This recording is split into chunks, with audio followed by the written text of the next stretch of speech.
Hello everyone, let's make गाजर का हलवा। तो चलिए कैसे बनाए आप लोग के साथ शेयर करते हैं। टेस्टी टेस्टी स्वादिष्ट ठंडा का मौसम का गाजर का हलवा। अभी ठंडा का मौसम है, गाजर भी अवेलेबल मार्केट में मिलता है। फर्स्ट हम दो गाजर को अच्छे से कद्दूकस कर लिए, फिर थोड़ा सा घी में गाजर को अच्छा से फ्राई कर लिया 4 to 5 मिनट्स तक। जब फ्राई हो जाए इसमें ऐड करेंगे मिल्क।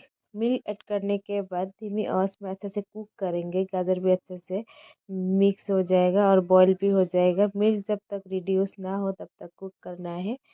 फिर मैंने उसमें ऐड की हूँ शुगर। आप टेस्ट अकॉर्डिंग ऐड कीजिए। ये थोड़ा टाइम लगता है, थोड़ा पेशेंस रखना चाहिए गाजर का हलवा बनने में। फिर देखिए मेरा गाजर का हलवा का कलर कितना मस्त आए है। लास्ट में थोड़ा सा मैंने ड्राई फ्रूट्स ऐड की हूँ। आप लोग भी ड्राई फ्रूट्स ऐड कर सकते हो। देखिए टेस्टी टेस्टी बन